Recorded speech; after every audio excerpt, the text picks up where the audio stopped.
नमस्कार साथियों, मैं मनीष कुमार शर्मा स्वागत करता हूं आपका एक बार फिर यादविन स्मार्ट क्लासेस पर, जिस पर आप मेरे साथ में साइंस की क्लासेस ले रहे हैं।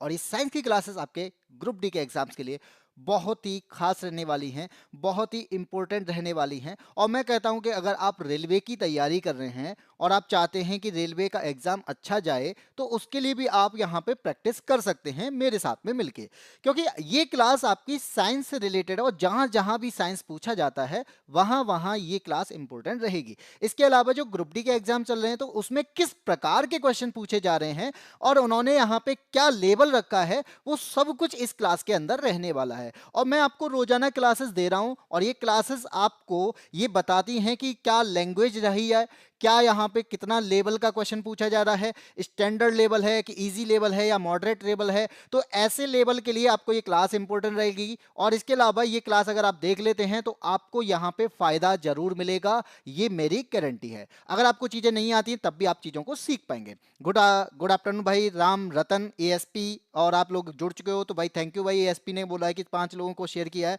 तो कम से कम भाई एएसपी की तरह आप लोग भी 2-4 लोगों को शेयर कर सकते हो, जिससे कि आपके साथी आपके साथ में पढ़ेंगे तो आपसे बातें भी कर लेंगे और हमसे भी कर लेंगे और हमें आंसर दे देंगे। क्योंकि हमें आप लोगों के आंसर चाहिए होते हैं कि आप लोगों की प्रैक्टिस क्या है, आप लोगों को क्या समझ में आया है, क्या समझ में नहीं आया है, और उससे हम अपने आप में भी सुधार करेंगे और आपका भी यहाँ पे सुधार होगा।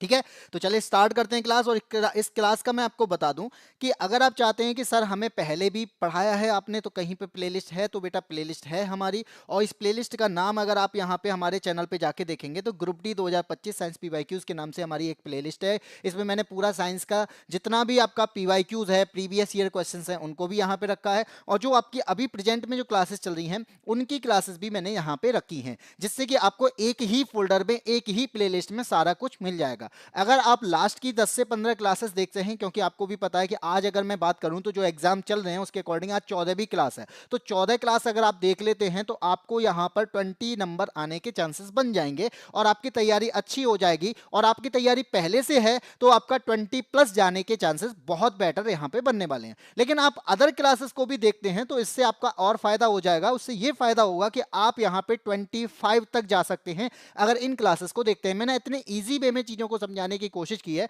जिससे कि चीजें आपकी कंप्लीटली तरीके से आपको समझ में आ जाए।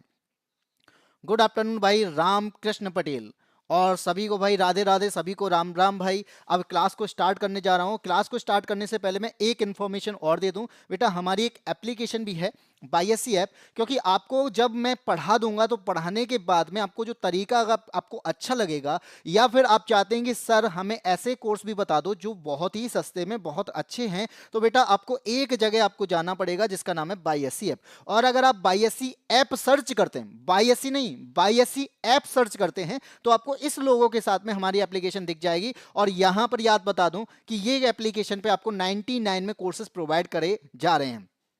जैसे आपका यूपीएसआई का, जैसे आपका यूपी कांस्टेबल का, जैसे आपका आने वाला लेखपाल का एग्जाम, जैसे आपका होमगार्ड का एग्जाम, तो इन सबके जो कोर्सेज हैं वो सब 99 में है। और आप चाहते हैं 99 में पढ़ना, 99 रुपए में आपको ऐसा कोर्स मिल जाए जो आपको 1 साल तक वैलिडिटी के साथ में रहे और 1 साल तक फिर आपसे कोई पैसा ना लिया जाए। तो जहां आपको 2000, 4000 या फिर 1000 रुपए तक खर्च करने पड़ रहे हैं, वहां केवल आपको अगर 99 खर्च करने पड़े और आपको सब कुछ मिल जाए, तो बेटा वो एप्लीकेशन है आपकी बाईएससी एप्लीकेशन। तो आप सर्च करेंगे बाईएससी ऐप और आपको यहां पे चीजें प्रोवाइड कर दी जाएंगी। ठीक है, राधे राधे भाई, यशपाल सिंह एएसपी, रामकृष्ण पटेल, और यहाँ पे जो भी जुड़ रहे हैं राम रतन भाई, सभी का यहाँ पे स्वागत है। और सभी हमारे साथ में इसी प्रकार से जुड़े रहें। साइंस की क्लासेस है, ध्यान रखिएगा, अच्छे से पढ़ने की कोशिश करिएगा। और मैं क्लास का पहला क्वेश्चन आपके सामने रख रहा हूं। आपको पता है जली जीव है, हाँ जी सर जलीय जीव होते हैं, तो जलीय जीव पानी में किस ऊतक की सहायता से तैर सकते हैं? आपको एक बात याद होनी चाहिए कि कोई भी जलीय जीव है पानी में तैर रहा है, आप भी तैरते होगे भैया, आपकी बात अलग है, लेकिन यहां पे बात आ रही है कि जलीय जीव जो है वो किस ऊतक की सहायता से या किस टिश्यू की सहायता से तैरते हैं। सर तैरना क्या है? तैरना है यांत्रिक क्रिया। सर यांत्रिक क्रिया क्या होती है? जिसके लिए हमें बल लगाना पड़े और बल की वजह से हम क्या करेंगे? मूव करेंगे।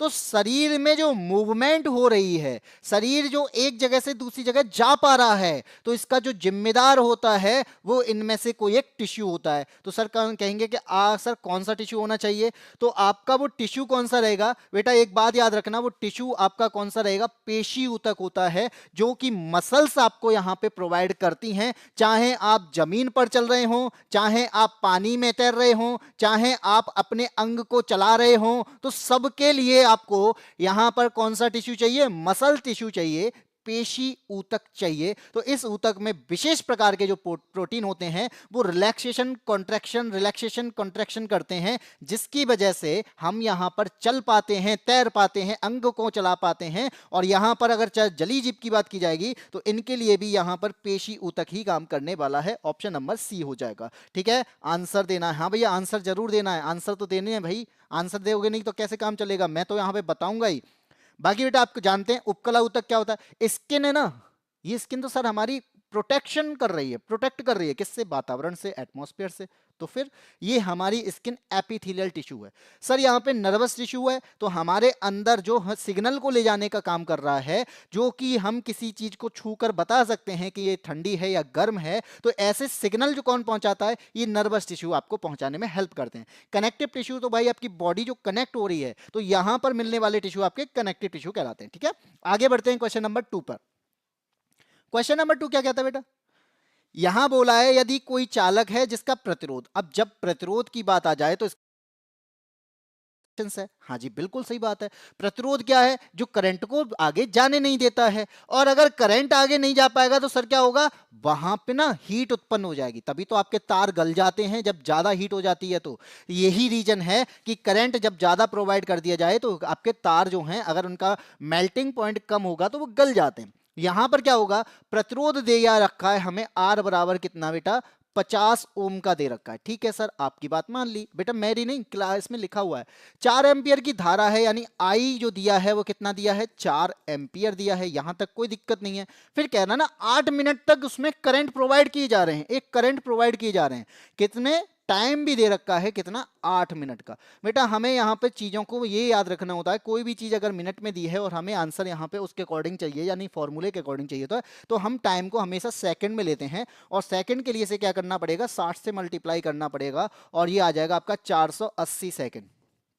कितना आ जाएगा, 480 सेकंड। यहां तक मैंने कुछ नहीं किया बेटा, यहां तक जो आपको प्रोवाइड किया गया है क्वेश्चन में वही चीज मैंने यहां लिख दी है। ठीक है सर, आपने जो बोल दिया, अब करना क्या है, ये पूछना ना, जो मैंने करंट प्रोवाइड की है, रेजिस्टेंस दे रहा हूं ना, इसकी वजह से ना हीट उत्पन्न होगी, कितनी हीट यहां पर उत्पन्न होगी वही बतानी है, और यहां पर ऐसा फॉर्मूला बताना है कि यहां आई, आर और टी तीनों ही हो हीट के फॉर्मूले में। तो क्या हो जाएगा बेटा, H बराबर आई स्क्वायर आर टी होता है एक फॉर्मूला, और इसी का यूज हो जाएगा इसमें। आई की वैल्यू हमें कितनी दी है, 4 दी है, तो 4 का हमारा हो जाएगा स्क्वायर। आर की वैल्यू हमें कितनी दी है, आप कहेंगे सर 50 दी है, और टी की वैल्यू हमें कितनी दी है बेटा, आपको 480 दी है। ठीक है, इतनी कोई दिक्कत। अब आपको सॉल्व करना है, तो ये तो जो आपका 16 हो जाएगा, और ये हो जाएगा आपका 50 इंटू 48, मैंने 80, इसको मैंने अभी सॉल्व नहीं किया। तो आप देखेंगे 16 पंजे कितने होते हैं, आप सभी जानते हैं, 80 होते हैं, तो ये कितना हो जाएगा, 800 हो जाएगा, और यहाँ पर मल्टीप्लाई कर देंगे 480 का, और आपका आंसर क्या आ जाएगा। तो आप कहेंगे सर हमारा जो आंसर आ रहा है ना, इनसे क्या आएगा, 3,84,000 आएगा। कितना आएगा, 3,84,000 जूल आएगा। सर ऐसा कोई भी आंसर हमें यहां पे दिखाई नहीं दे रहा है, क्योंकि यहां पे 38,400 है, यहां 384 है, और यहां पर 3.84 इंटू 10 की पावर 4 है। तो इन दोनों में से क्या कोई आंसर हो सकता है बेटा, हो सकता है। कैसे, कि अगर मैं इसे 10 की पावर में लिखूं, तो 10 की पावर में लिखने के लिए मुझे क्या करना पड़ेगा, यहां पर इन जीरो को हटाने के लिए उतने ही यहां पर 10 की पावर यूज करना पड़ेगा। तो 1 2 3 4 5, तो 5 तक लाना है और 3.8 कर देना है, और ये हो जाएगा आपका आंसर। और इसी प्रकार से आपका जो आंसर आएगा वो कौन सा हो जाएगा, ऑप्शन नंबर बी हो जाएगा। ठीक है, तो आपका समझ में आया किस प्रकार से आंसर होगा। 3.84 क्यों आया? क्योंकि आपको पता है कि जो आंसर था वो 3,84,000 था और यहाँ पर मैं 10 की पावर में लिखने के लिए मुझे पॉइंट लगाना पड़ा, और पॉइंट लगाऊंगा तो मैं पॉइंट अभी इस जगह मान लूं तो इसके अकॉर्डिंग 1 2 3 4 और 5 जहाँ पे काउंटिंग के आगे बढ़ना पड़ेगा, तो उतनी ही पावर मैं 10 पर लगा दूंगा, तो जिससे हमारा क्या आंसर हो जाएगा? ऑप्शन नंबर बी हो जाएगा। आया समझ? आगे बढ़ते हैं, क्वेश्चन नंबर 3 क्या कहता है? बेटा कौन सी ऐसी कोशिका है जो अपना आकार बदल सकती है? आपसे अगर मैं ये कहूं कि आकार बदलेगी कौन सी, तो आप क्या कहेंगे? सर हमारे अंदर ना पेशियां होती हैं, मसल्स होती हैं, अभी बताया था कॉन्ट्रैक्शन रिलैक्सेशन, ये कौन कर रहा है? पेशियां करती हैं। तो इनमें ही सर ऐसा हो सकता है कि अपना आकार चेंज कर सकती हैं। तो लेकिन सर आप एक बात बताइए कि इनमें से क्या लाइसोसोम करेगा? बेटा लाइसोसोम खुद कोशिका का पार्ट है, ये क्या है? खुद कोशिका का पार्ट है, ये खुद कॉन्ट्रैक्शन रिलैक्सेशन नहीं कर रहा है। जब हम यहाँ पे पादप कोशिका की बात करेंगे तो सर प्लांट सेल की अगर बात करें तो उसकी जो बाहरी परत होती है, यानी उसकी जो आउटर लेयर होती है, ये तो सेल वॉल होती है, और सेल वॉल की वजह से पेड़ जो है ना वो कठोर दिखाई देता है। तो जब ये कठोर होगा तो इसका मतलब क्या है? ये आकार बदलेगा नहीं। जब मैं यहाँ पे चिकनी पेशी कोशिका की बात करता हूं तो सर स्मूथ मसल्स कौन सी होती है? तो चिकनी पेशी कोशिका में मैं अगर कहता हूं कि बेटा आपको मिल जाएगी आहार नाल। अब आप कहेंगे सर आहार नाल का कोई काम है क्या? बेटा आहार नाल का काम है कि खाना खाओगे ना, खाना खाते हो, सभी खाते होगे, तो खाना खाने के बाद जो खाना हमारा अंदर जाता है वो ऐसे थोड़ी ना है कि अगर आपने बड़ा बाइट ले लिया है तो अंदर नहीं जाएगा, बेटा वो भी जाएगा। तो क्या होगा? हमारी यहाँ पे क्या होंगी? कोशिकाएं फैलने लग जाती हैं, कॉन्ट्रैक्शन होने लगता है, रिलैक्सेशन होने लगता है, तो जिसकी वजह से क्या होगा कि वो अपना आकार चेंज कर लेगी, और इसी प्रकार से हमारा आंसर क्या हो जाएगा? ऑप्शन नंबर बी हो जाएगा। ठीक है, तभी हम शेयर कम करते हैं, कोई नहीं आता है, कोई बात नहीं बेटा, आपका काम था, जो कहते ना कि हमारा काम है कि लोगों को बुलाना, लोगों का काम है कि उस चीज को समझना और उस पर टिके रहना। यहां पर आपकी कोई गलती नहीं है, आप इस चीज पर ये मत कहें कि सर मेरे से गलती हो गई है, ये मैंने किसी को बुलाया वो यहाँ टिका नहीं, या जो भी है हम इसलिए शेयर नहीं करते। आपने अपना काम निभाया, अब बस इतनी काफी है, आपने हमारे लिए हमारी बात मानी, बस इतना काफी है। बाकी आए ना आए, रुके ना रुके, इससे कोई भी दिक्कत नहीं होती है। ठीक है, कोई दिक्कत नहीं है। मैं निशांत का भाई हूँ, प्रशांत। अच्छा प्रशांत निशांत का भाई है, बहुत बढ़िया भाई। क्वेश्चन नंबर 4 की बात करते हैं। आपको यहाँ पे ग्रेगर जॉन मेंडल को आप जानते हैं? हाँ जी जानते होंगे। क्या है ये? सर ये इन्होंने जेनेटिक्स के बारे में कुछ बताया था, यानी जेनेटिक्स के जनक हैं ये। हाँ जी बिल्कुल, ये बात तो सही है कि जो ग्रेगर जॉन मेंडल है ना, ये जेनेटिक्स के जनक हैं, यानी फादर ऑफ जेनेटिक्स हैं। क्योंकि आनुवंशिकी के बारे में पहली बार किसी ने अगर कोई बताया था ढंग से, वो इन्हीं ने बताया था। तो सर बताया क्या था? बेटा इन्होंने जेनेटिक्स के बारे में इतनी चीजें बता दी कि दुनिया जो है वो पूरी तरीके से यहाँ पर इनकी बातों में आ गई। कैसे? सर इन्होंने किस पर प्रयोग किया? बेटा मटर पर किया। किस पर किया? मटर के पौधे पर किया। क्या किया? 7 साल तक पौधे पर प्रयोग करते रहे। क्यों किया भैया? वहां पर मेंडल ये देखना चाहते थे कि अगर मैं यहाँ पौधों के बीच में हाइब्रिडाइजेशन करा रहा हूं तो इनके में क्या क्या चेंजेस हो रहे हैं। ठीक है, तो इस वजह से इन्होंने क्या किया? 7 जोड़ी लक्षणों को चुना। इन्होंने क्या किया? 7 जोड़ी लक्षणों को चुना, ऑप्शन नंबर सी। तो इस प्रकार से आपका आंसर हो जाएगा सर 7 जोड़ी लक्षण, मतलब जो आपको यहाँ पे दिखाई दे रहे होंगे ये 7 लक्षण हैं आपके। कैसे हैं सर? देखो इन्होंने पहला कैरेक्टर लिया हाइट का, और हाइट क्या है बेटा? जो भी मटर का पेड़ होगा या पौधा होगा उसकी ऊंचाई क्या होगी? लंबा होगा या फिर बौना होगा? उल्टा बोल दिया, लंबा होगा या फिर बौना होगा। तो तने की ऊंचाई इन्होंने यहां पर इस कैरेक्टर के रूप में लिया। यहां पर उसका कलर जो होगा, किसका? जो फल आएगा उस फल का रंग क्या होगा? पुष्प का रंग क्या होगा? या तो बैगनी होगा या फिर सफेद होगा। ठीक है, ऐसे ही उन्होंने फ्लावर की पोजीशन के बारे में बताया कि यहां पर फ्लावर की पोजीशन क्या होगी। इस प्रकार से यहां पर इसके बीज के कलर, यानी जो आपका मटर का पौधा है इसके जो बीज होंगे उसका कलर क्या रहेगा? येलो रहेगा या ग्रीन रहेगा। सीड यानी बीज का यहाँ पे शेप कैसी रहेगी? यहाँ पर बीज की शेप कैसी रहेगी? या तो गोल रहेगी या फिर यहाँ पे रिंकल्ड टाइप में रहेगी, यानी झुर्रीदार रहेगी। यहाँ पर जो फली आएगी यानी मटर आएगी, या तो ग्रीन आएगी या फिर कैसी आएगी? पीली आएगी। तो इस प्रकार से इन्होंने 7 कैरेक्टर पर काम किया, और इन्होंने इसी के कारण मेंडल ने प्रभाविता का नियम दिया, पृथक्करण का नियम दिया। आया समझ? तुक्का, 4 का तुक्का है, पहली बार पढ़े हैं हम। हेलो सर, नमस्ते भाई गोमती, नमस्ते। अवधेश का आंसर आ चुका है सी, तो अवधेश ने भी आंसर हमारा दे दिया है ऑप्शन नंबर सी कि 7 जोड़ी पर इन्होंने काम किया। इन्होंने 7 कैरेक्टर लिए, जिसकी वजह से यहाँ पे ये जेनेटिक्स की जो दुनिया थी वो बदल गई और इन्हें जेनेटिक्स का फादर, आनुवंशिकी का जनक कहा गया और इन्होंने प्रभाविता का और पृथक्करण का नियम भी दिया। ठीक है, नेक्स्ट आता है क्वेश्चन नंबर 5। ये क्या कहता है? अब खुद देखो, कोई वस्तु है, हाँ जी सर ये वस्तु थी, यानी कोई भी वस्तु थी, ये विराम अवस्था में है अभी, हाँ जी ठीक है। ये विराम अवस्था से चलकर 5 मिनट में 60 मीटर पर सेकंड की गति ले लेती है। तो आप क्या कहेंगे सर, विराम अवस्था में है तो इसका मतलब वेग तब क्या होगा, ये प्रारंभिक वेग जो होगा वो 0 होगा। इतनी बात समझ में आ गई? यानी गति नहीं कर रही, विराम की अवस्था में, रेस्ट की अवस्था में है, तो क्या होगा, प्रारंभिक वेग हमारा 0 था। फिर कहता है कि 5 मिनट में इसने 60 मीटर पर सेकंड की चाल प्राप्त कर ली, यानी अंतिम वेग क्या कर लिया इसने, 60 मीटर पर सेकंड कर लिया। कितने टाइम में बेटा, 5 मिनट में। तो टाइम कितना दे रखा है, 5 मिनट दे रखा है। मैंने क्या कहा था, हमें मिनट की जगह पे इसे क्या करना पड़ेगा, हमें इसे सेकंड में चेंज करना पड़ेगा और ये सेकंड कितनी आ जाएंगी, तो आप कहेंगे 300 सेकंड आएंगे। ठीक है, यहां तक कुछ भी नहीं किया है मैंने, यहां पर आपको बस वही चीजें बताई जो एग्जाम यहां पे क्वेश्चन में दी हैं। पूछा क्या गया बेटा, एक्सेलरेशन के बारे में पूछा गया है, आपको बताना है त्वरण क्या होगा। तो आप क्या कहेंगे, त्वरण यहां पे निकालने का हमारे पास फॉर्मूला होता है ए बराबर अंतिम वेग माइनस प्रारंभिक वेग अपॉन टाइम, यानी समय। ये हमारा एक्सेलरेशन का फॉर्मूला है, सभी जानते हो, पढ़ा होगा भैया त्वरण के बारे में। तो एक्सेलरेशन जो होता है वेग परिवर्तन की दर है, तो वेग में कितना परिवर्तन हुआ भैया कि 0 से ये कितना हो गया, 60 हो गया। तो 60 माइनस का 0 बटे कितना हो जाएगा, 300 हो जाएगा। और आप यहां पे क्या कहेंगे सर, एक्सेलरेशन जो आएगा, 6 से इसको काटोगे तो यहां पे क्या हो जाएगा, ये 5 बार जाएगा तो 1/5 हो जाएगा। और 1/5 को सॉल्व करोगे तो 5 से इसको काटोगे तो क्या हो जाएगा, पॉइंट लगाएंगे 10 हो जाएगा, 5 2 जा 10, तो 0.2 मीटर पर सेकंड स्क्वायर आएगा। और इस प्रकार से जो आपका आंसर बनता है वो आपका ऑप्शन नंबर बी बनता है। तो कितनों का यहाँ पे ऑप्शन नंबर बी है बेटा, तो बेटा बी कैसे आया, ये बात याद रखो।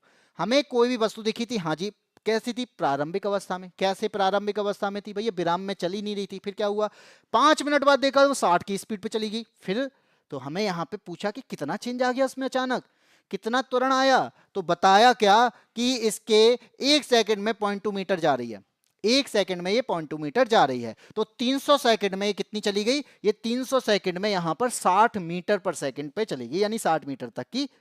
हाँ जी बिल्कुल अवधेश भाई, सॉरी एएसपी भाई, बी है, बी तो बताया। चलिए नेक्स्ट पे आते हैं, क्वेश्चन नंबर क्या कहता है कि दो प्रतिरोधों का समानांतर क्रम में जोड़ने पर उनका प्रतिरोध 5 ओम है। यानी कोई भी दो प्रतिरोध मैंने ले लिए, ऐसे करते हैं कि मान लीजिए ये दो प्रतिरोध हैं जो मैंने इस प्रकार से आपके सामने लिए हैं। ठीक है, ये मैंने कैसे जोड़े हैं, तो आप क्या कहोगे सर, ये आपने जो जोड़े ना समानांतर क्रम में जोड़ दिए हैं। ठीक है, अब ये क्या कहता है कि जो समानांतर क्रम में आपने जोड़ा है वो एक तो होगा आपका R1 और एक होगा आपका R2। बात सही है, हाँ जी सर। यहां पे इसने बोला ना कि जो तुल्य प्रतिरोध है इन दोनों का टोटल प्रतिरोध है, तो मैं यहां पे क्या कहूंगा, टोटल रेजिस्टेंस जो आया है वो क्या है बेटा, वो है आपका 5 ओम, जो कि ये कहना चाहता है हमसे। ठीक है, जो इसने बताया वही किया है।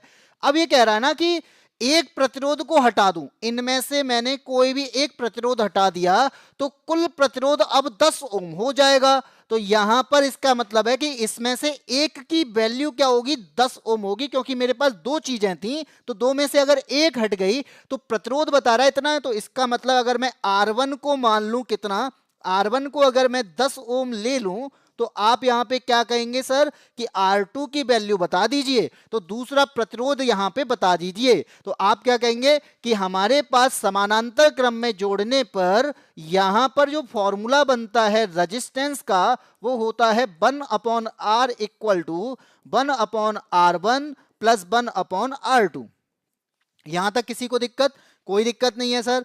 R की वैल्यू सर 5 ओम है, क्यों है 5 ओम बेटा, जब आप इनको जोड़ोगे तब आप रेजिस्टेंस टोटल निकालोगे। हाँ जी बिल्कुल, तो टोटल आपका हमें पहले ही दे रखा है कितना, 5, तो 1/R हमारा कितना हो जाएगा, 1/5 हो जाएगा। ओके, R1 की वैल्यू सर हमने किसी एक को 10 माना है, चाहे R1 को मान लो चाहे R2 को मान लो, तो ये क्या हो जाएगा 1/10 हो जाएगा और ये 1/R2 हो जाएगा। और इस प्रकार से आप इसे सॉल्व करोगे तो क्या हो जाएगा 1/R2 बराबर 1/5 माइनस का 1/10। और जैसे ही आप यहाँ पे एलसीएम लोगे तो 10 हो जाएगा, 5 टू जा होता है 10, 10 वन जा होता है 1, तो इस प्रकार से 1/10 आंसर आ जाएगा।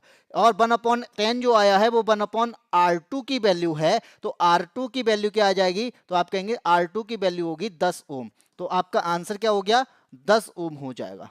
ठीक है, तो बी आंसर होगा। नहीं पता था तभी तो बताया कि हमें जो दिया है ना वो समानांतर क्रम में दिया था, मैंने समानांतर क्रम में जोड़ दिया है, और समानांतर क्रम में जोड़ने पर इसका टोटल जो प्रतिरोध आया, यानी इसको सॉल्व करने पर ये कहना है ना 5 ओम आना चाहिए था, तो 5 ओम हमने बता दिया आ गया। अब इन दोनों से मैं बताया कि इन दोनों में से कोई एक जो है ना वो 10 ओम है और दूसरा हटा दिया है, तो दूसरा जो हटाया है ना उसकी वैल्यू बता दो। तो भाई दो में से एक अगर 10 है और टोटल की वैल्यू 5 है, तो यहां पर समानांतर क्रम का फॉर्मूला लगाकर हम यहां पे R2 की वैल्यू भी निकाल देंगे, यानी दोनों वैल्यू हमारी 10 है, तभी जो आपका आंसर आया वो 5 आया होगा। आया समझ? क्यों भाई, कम से कम बता तो दो आ गया कि नहीं, नहीं आया। चलो आगे क्वेश्चन नंबर आता है आपका अगला।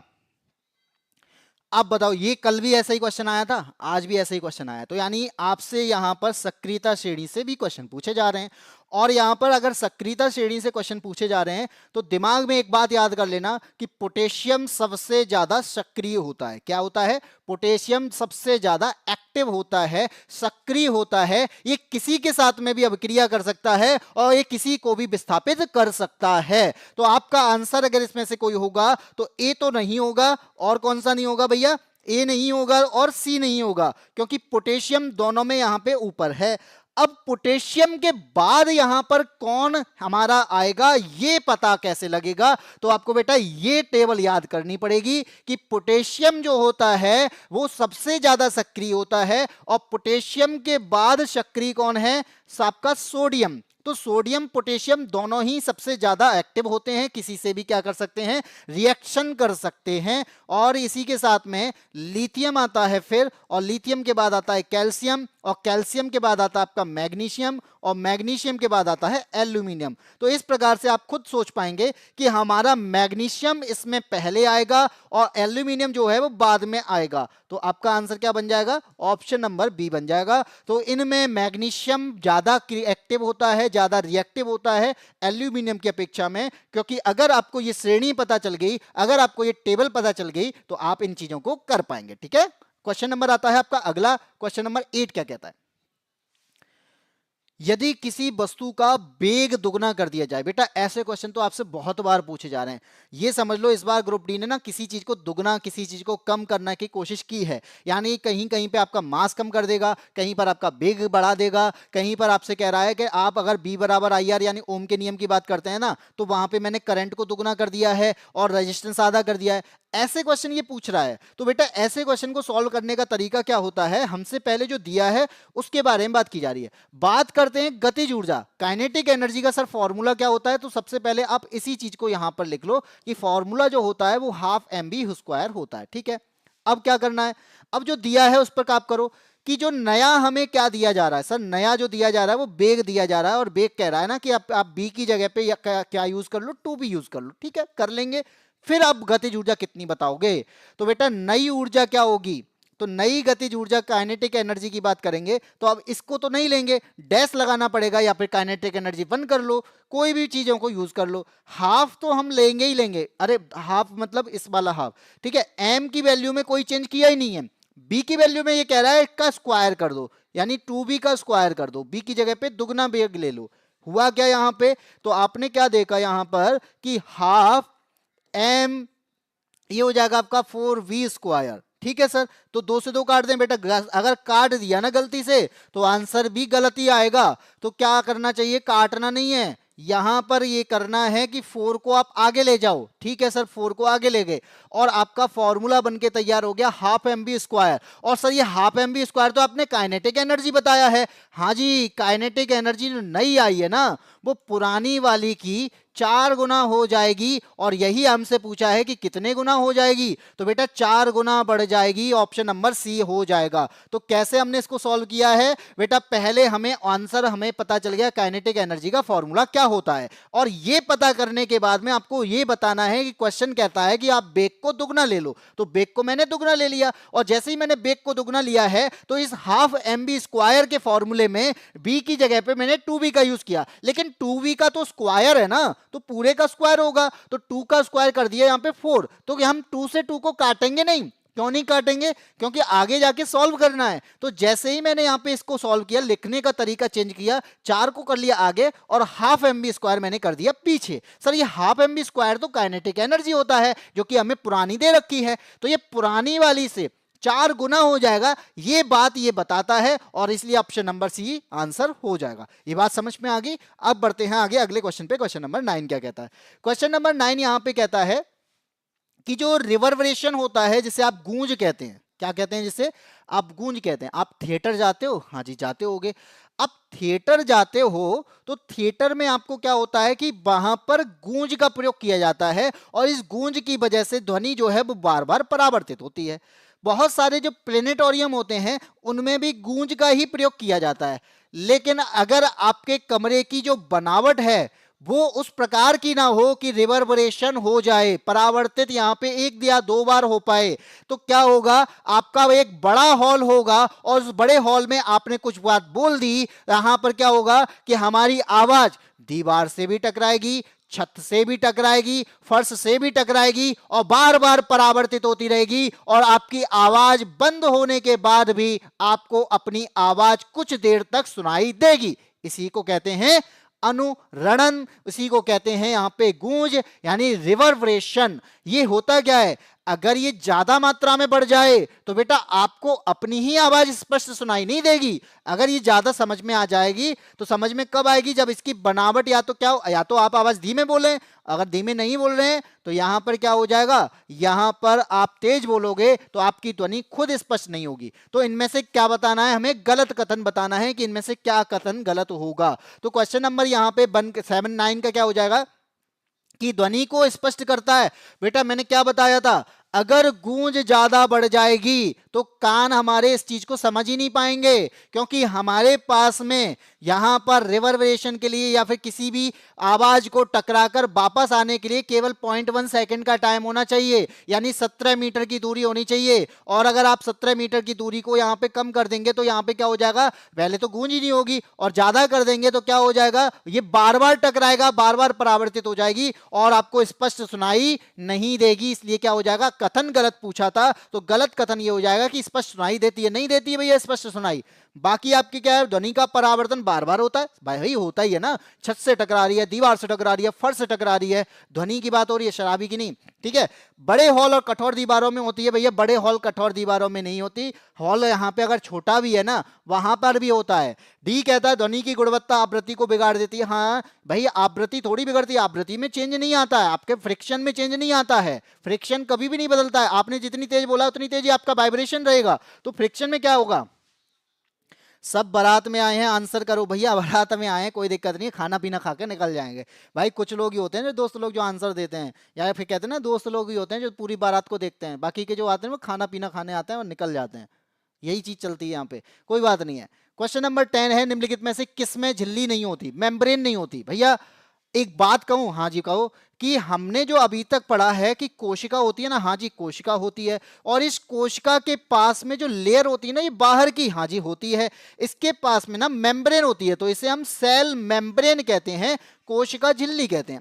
बात सही है, आपने बिल्कुल सही कहा, लेकिन यहां पे कोशिका की बात नहीं हो रही है, कोशिका के अंदर जो चीजें हैं उनकी बात हो रही है। तो एक होता है आपका क्रोमोप्लास्ट, एक होता है वैक्यूल, एक होता है ल्यूकोप्लास्ट और एक होता है राइबोसोम। इनमें से बताना है कि इनमें से किसके पास में मेम्ब्रेन नहीं होती। तो आप क्या कहेंगे, तो आज यहां पे क्या है, ऑप्शन नंबर ए कहता है कि राइबोसोम है। बेटा राइबोसोम का मतलब क्या है, राइबोसोम यहां पर बहुत छोटा होता है, और ये क्या होता है, खुद की पैकिंग नहीं होती, इसकी पैकिंग को कोई और करता है। कौन करता है भैया, ये गोल्जी बॉडी करता है। तो पैकिंग जिसके पास पहले से नहीं है क्या उसके पास मेम्ब्रेन होगी? भैया इसके पास मेम्ब्रेन नहीं होती है। ऑप्शन नंबर ए हो जाएगा। बाकी आपको याद रखना है कि प्लास्टिड होता है, हाँ जी प्लास्टिड होता है। क्या प्लास्टिड के पास में मेम्ब्रेन होती है? तो याद रख लेना, प्लास्टिड के पास में एक मेम्ब्रेन नहीं होती, दो होती हैं। कितनी? दो होती हैं। डबल मेम्ब्रेन वाला पार्ट होता है भैया ये,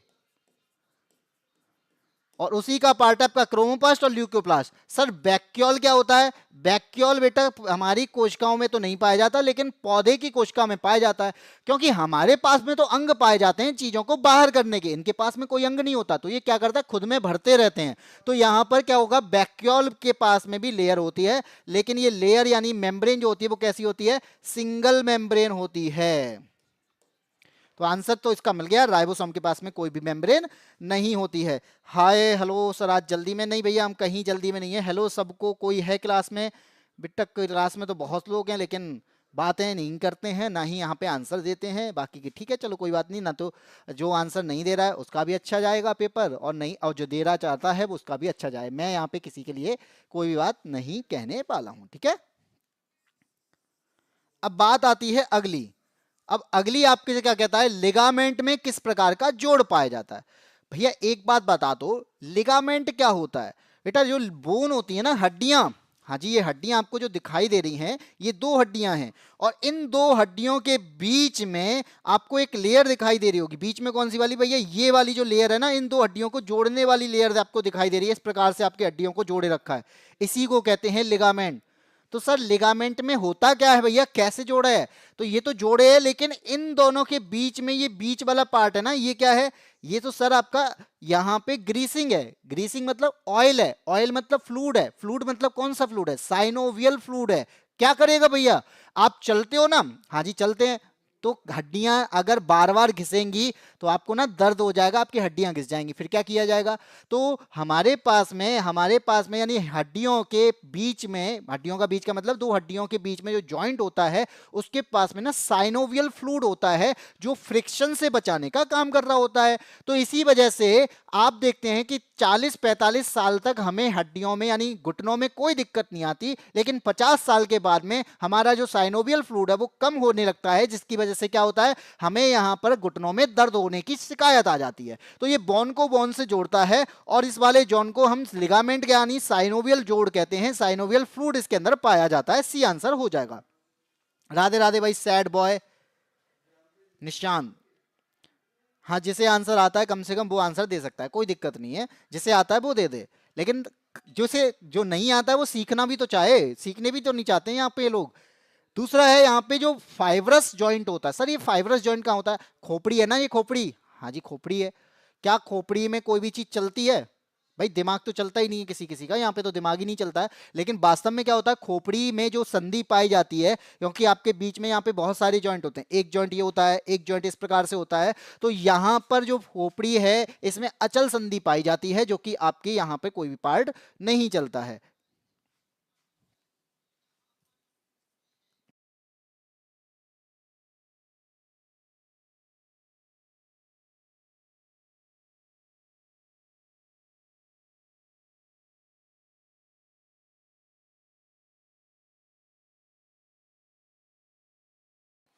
मेरे बड़े भाई ने भी क्लास ली, हाँ प्रशांत आया था, निशांत कह रहा था मैं निशांत का भाई हूँ, प्रशांत के नाम से।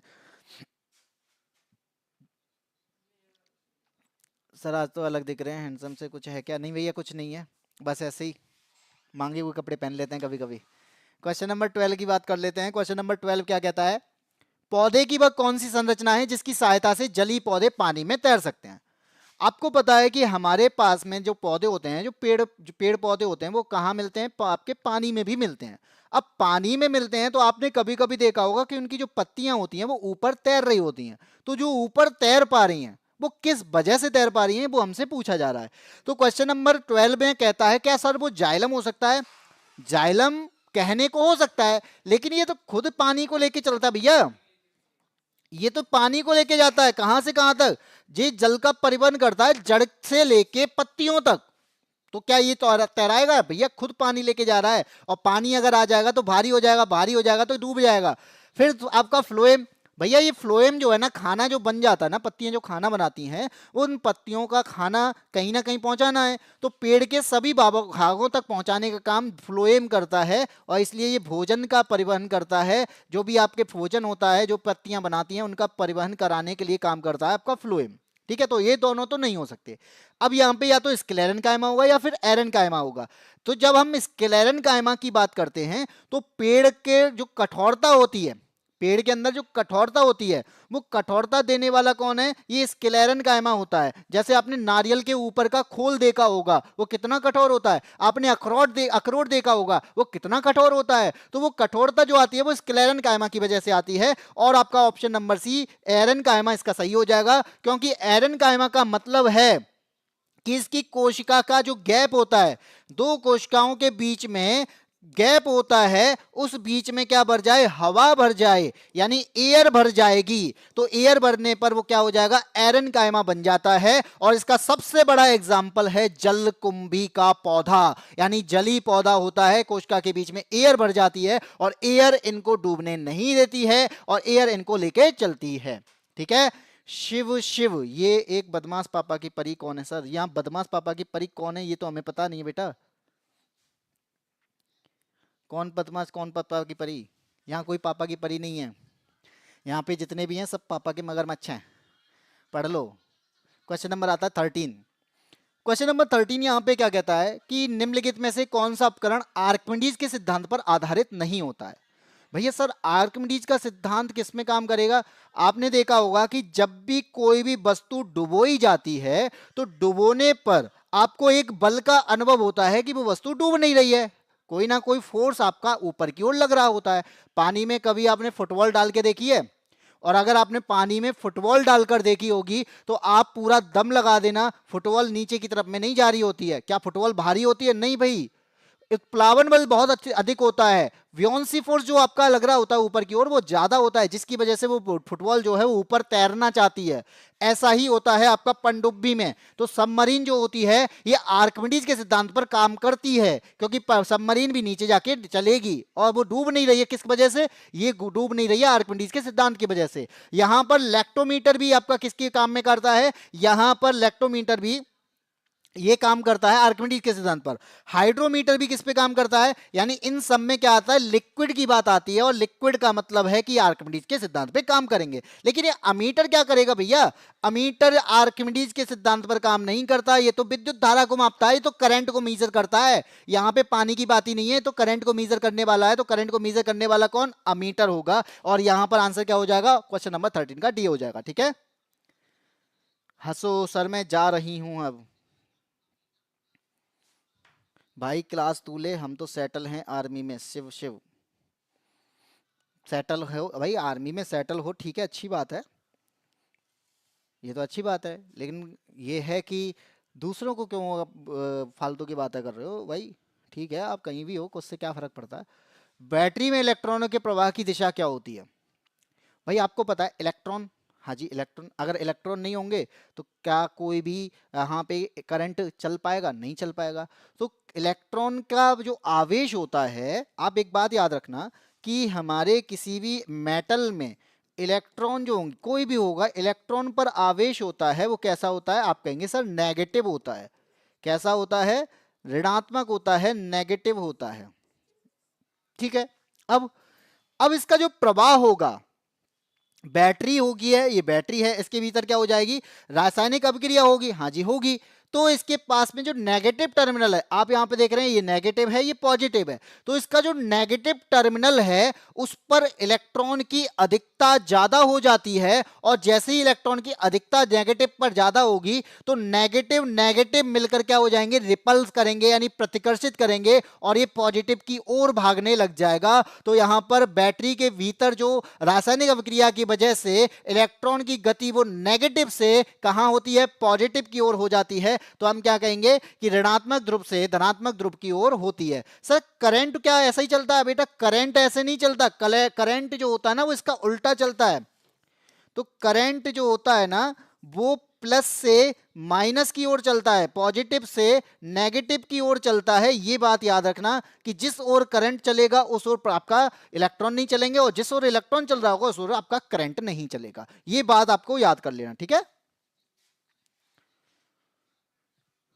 हाँ बिल्कुल आ सकते हो, कौन मना कर रहा है यहाँ पे? किसी को आने के लिए, किसी को आने के लिए मना नहीं है बेटा। पढ़ने का वाला स्टूडेंट अगर यहाँ रुकता है उसको कोई भी मना नहीं है, किसी को भी। पढ़ो आराम से, सीखो, और यहाँ पे सिखाने ही आया हूँ, ना कि यहाँ पे फालतू की बकवास करने। लोग बहुत सारे कमेंट करते हैं, लेकिन मुझे फिर भी यहाँ पे पढ़ाने से मतलब होता है, और मैं मोस्टली पढ़ा ही रहा होता हूँ। क्वेश्चन नंबर 15 क्या कहता है? कोई लड़की है, लड़की मतलब इस क्वेश्चन वाली, ये लड़की 40 मीटर लंबे पुल को पार करती है। तो मान लीजिए आपके पास में क्या है, एक पुल है, ये स्विमिंग पूल है। क्या है? एक स्विमिंग पूल है। और इस स्विमिंग पूल की अगर मैं बात करूं तो आपको यहाँ पे ये पुल जो दिखाई दे रहा है, इसमें कोई लड़की जाती है, और वो लड़की 40 मीटर के, यानी इस पुल की लंबाई कितनी है? तो आप क्या कहेंगे, सर इस पुल की लंबाई जो है ना वो 40 मीटर की है। हाँ जी बिल्कुल। अब ये कहती है कि पॉइंट एक तो ए है और एक पॉइंट है यहाँ पे बी। ठीक है, मान लिया। ये कह रहा है कि पहले तो 40 मीटर लंबे पुल को पार कर लेती है, और फिर वो क्या हो जाती है, वापस अपने उसी स्थान पर आ जाती है, यानी ए से तो पहले जाती है। ठीक है सर, आपने बात बोल दिया तो जाती होगी। तो ए से तो पहले कहां जा रही है? बी की ओर जा रही है।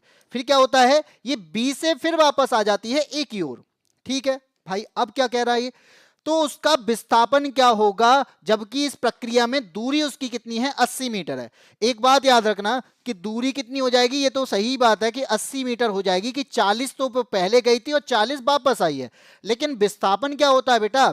विस्थापन का मतलब होता है कि आप अपनी प्रारंभिक स्थिति से कितने दूरी खड़े हो भाई, उसी पर लौट के खड़े हो गए। बाद में जब आप गए थे तब तो ठीक है, लेकिन जब आप वापस आ चुके हो उसी जगह खड़े हो और आपसे पूछ रहे हो कि कितना में विस्थापित हो गया, कितना डिस्प्लेसमेंट हो गया, तो बेटा कोई भी डिस्प्लेसमेंट नहीं किया आपने, क्योंकि जिस जगह से स्टार्ट किया था उसी जगह पे एंड कर रहे हो, उसी जगह पर वापस लौट आए हो, तो आपका डिस्प्लेसमेंट 0 होता है। और इस प्रकार से इसका जो आंसर हो जाएगा वो क्या हो जाएगा? वो आंसर आपका हो जाएगा ऑप्शन नंबर सी।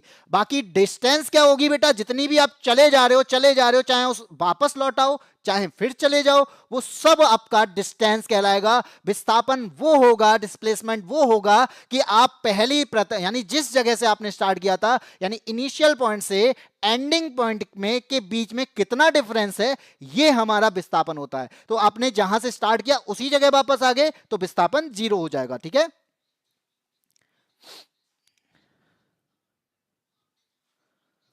रामकृष्ण पटेल का आंसर सी। हाँ जी बिल्कुल, आंसर करो सारे लोग। रतिशा शर्मा कह रही हैं तो मान लो भाई। शिव शिव, हाँ जी भाई, तुम अब थोड़ा सा अपनी जॉब पे ध्यान दो, शिव शिव।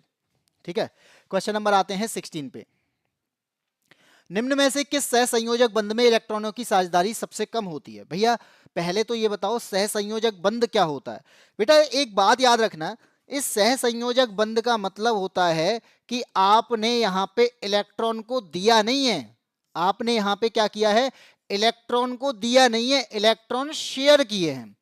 जब आप इलेक्ट्रॉन शेयर करते हैं तो वहां बनने वाला बॉन्ड जो होता है वो कैसा होता है? सहसंयोजक बंध होता है। मतलब भाई अगर मान लीजिए आपके पास में बाहरी कक्षा में एक इलेक्ट्रॉन है, अब आप इस एक इलेक्ट्रॉन को शेयर करोगे कि किसी को दे दोगे? तो क्या कहोगे, भैया एक का मैं क्या करूंगा, तो ऐसा करता हूं मैं एक दे देता हूं। ठीक है, क्योंकि इसे 7 चाहिए अपना अष्टक पूरा करने के लिए, 7 तो लेगा नहीं, एक दे देगा। ठीक है, फिर क्या होगा, अगर इलेक्ट्रॉन यहां पे मान लीजिए 3 हो गए तो 3 में भी क्या करेगा? ऐसा करेगा, ठीक है तुम ले जाओ इसे, क्योंकि मुझे 5 चाहिए। तो ऐसी स्थिति में मैं यहां पे क्या करता हूं? नहीं ले रहा हूं।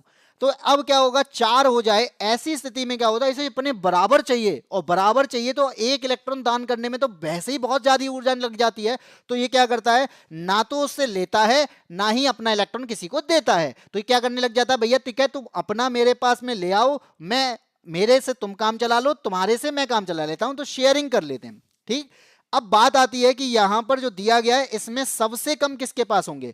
तो आप खुद सोचो कि ये जो है ना CH4, हाँ जी CH4, इसे 4 इलेक्ट्रॉन की जरूरत है। किसे? इस कार्बन को 4 इलेक्ट्रॉन की जरूरत है, तो इसलिए हाइड्रोजन इसके साथ जुड़ा हुआ है। तो आप कहेंगे क्या साझेदारी इसमें कितने की हो रही है? बेटा 4 की हो रही है।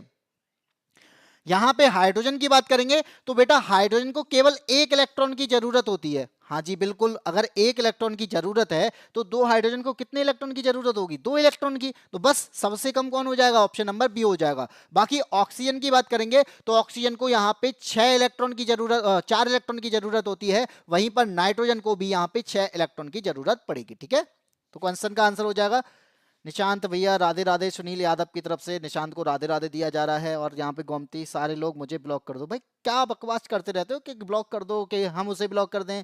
क्यों कर दें किसी को? क्वेश्चन पढ़ो, क्वेश्चन नंबर 17।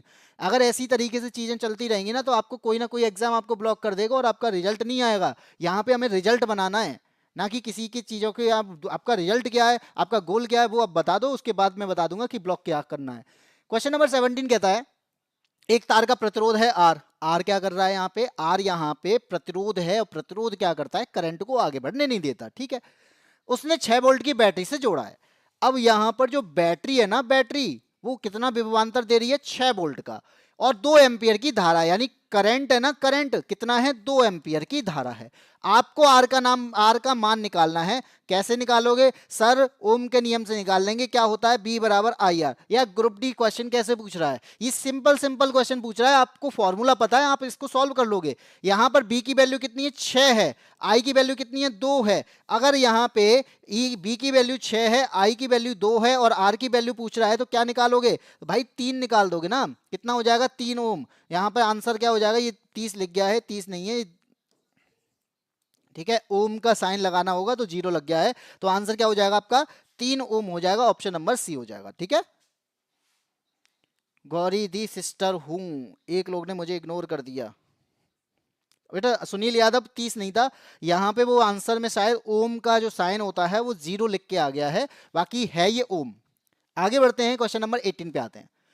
क्वेश्चन नंबर 18 क्या कहता है? बेटा आपने देखा होगा ना, पहले के टाइम में हम ना कलई नाम जानते होंगे, शायद आप कलई करते थे। आज के टाइम पे हम लोग ये ले आते हैं, नैरोलेक ले आते हैं, ओपस ले आते हैं, यानी एक टाइप के यहाँ पे बहुत सारे टाइप के पेंटिंग आ गई हैं, यानी पेंट आने लग गया। लेकिन पहले के लोग कलई करते थे, और कलई में क्या होता था? जिस दिन आप कलई करते थे उस दिन दीवार चमकती नहीं थी, उस दिन उसमें पानी होता था। लेकिन जैसे ही पानी हटता था और कार्बन डाइऑक्साइड से उसकी रिएक्शन होती थी, तो वो आपकी जो चमक होती थी उस कमरे की, वो पहले की अपेक्षा में, यानी जिस दिन हमने वहां पे कलई किया था उसकी अपेक्षा में उस तीसरे दिन वहां पे क्या होता था? चमक ज्यादा होती थी। तो ऐसे ही क्या होता था? 16 समझा दो सर। चलो सर, हम आई एम न्यू स्टूडेंट। हाँ भाई, आपकी फिटनेस, तुम रोजाना आते हो और रोजाना नए स्टूडेंट की तरह ही आते हो।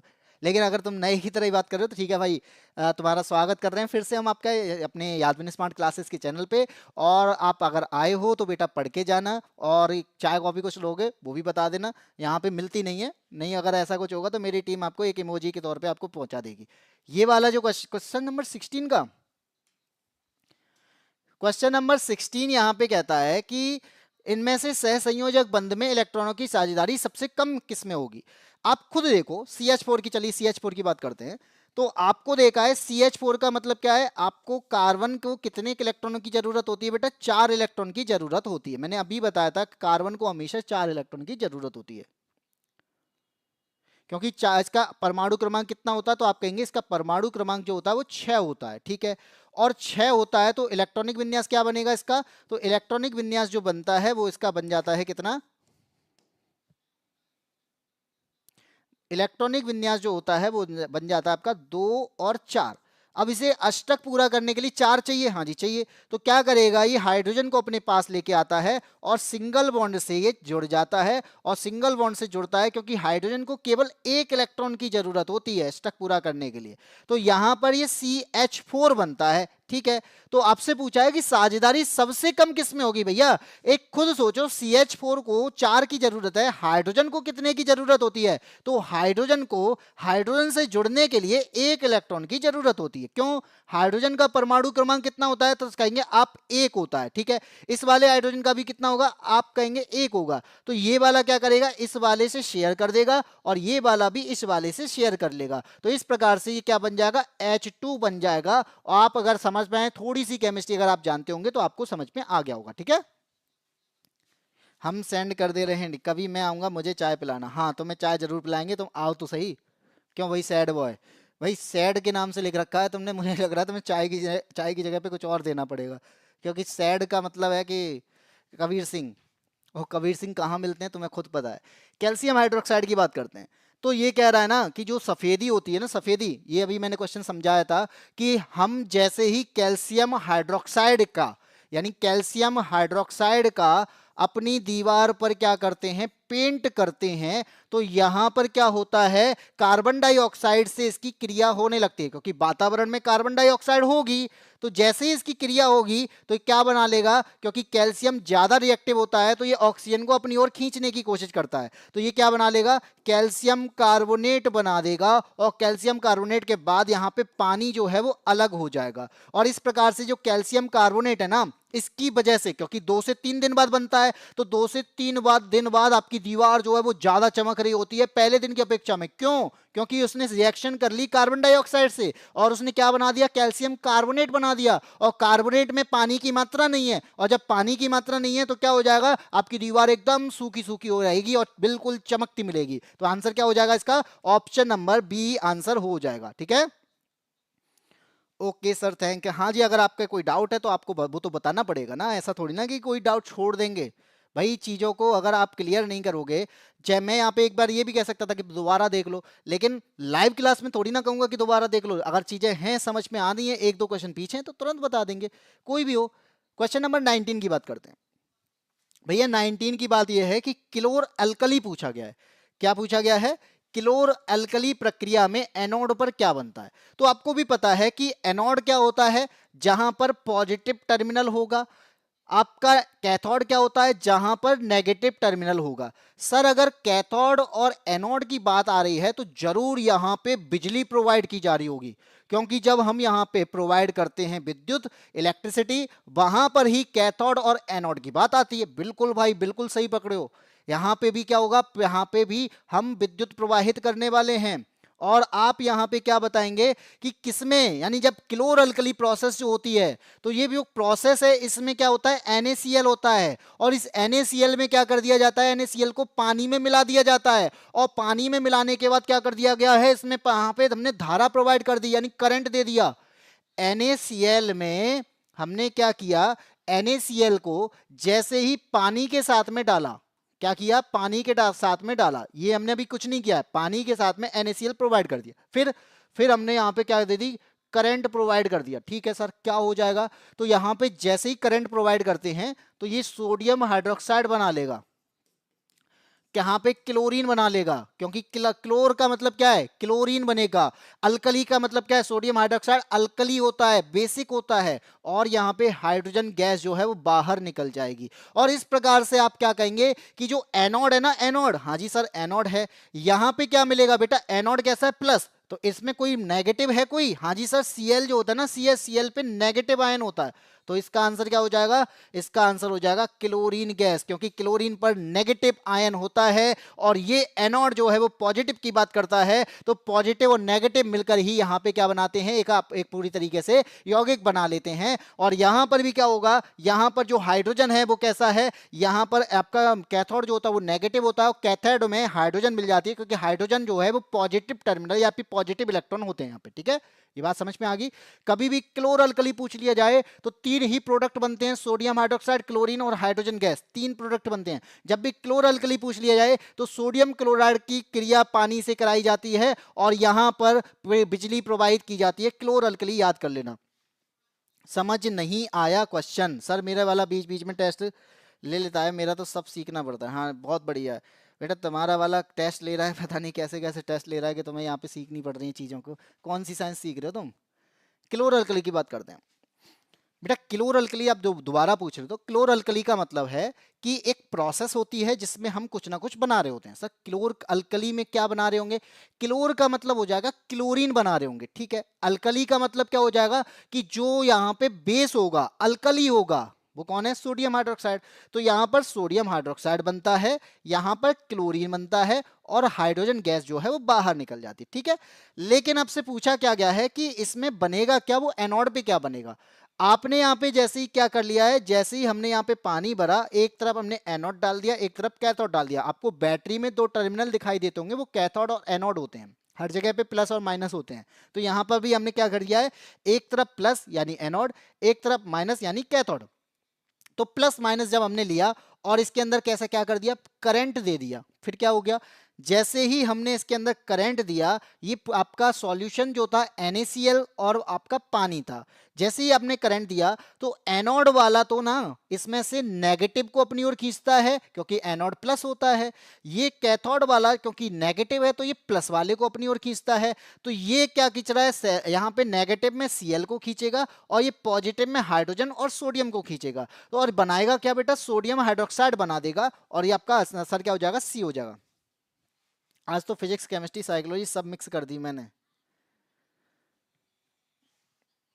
क्या ही कह सकते हैं अब इस बात पे। भाई फिजिक्स में साइकोलॉजी आ रही है, केमिस्ट्री में साइकोलॉजी आ रही है, तो इस पे तो मैं कुछ कमेंट भी नहीं कर सकता हूँ कि साइकोलॉजी किस चीज़ में एंटर कर दी। सर तुम्हारी वाली टेस्ट ने ली थी बेटा, तुम्हारी वाली टेस्ट सर उसी सारा कुछ उसी ने सिखाया है। ये मैं जो आ रहा है ना, मैं ये जो पढ़ा रहा हूँ सब उसी ने सिखा दिया, ठीक है। इस बात से खुश हो गए होगे ना। अब कमेंट में तुम हंसी डाल देना दो चार, बस। आ जाओ क्वेश्चन नंबर 20 पे।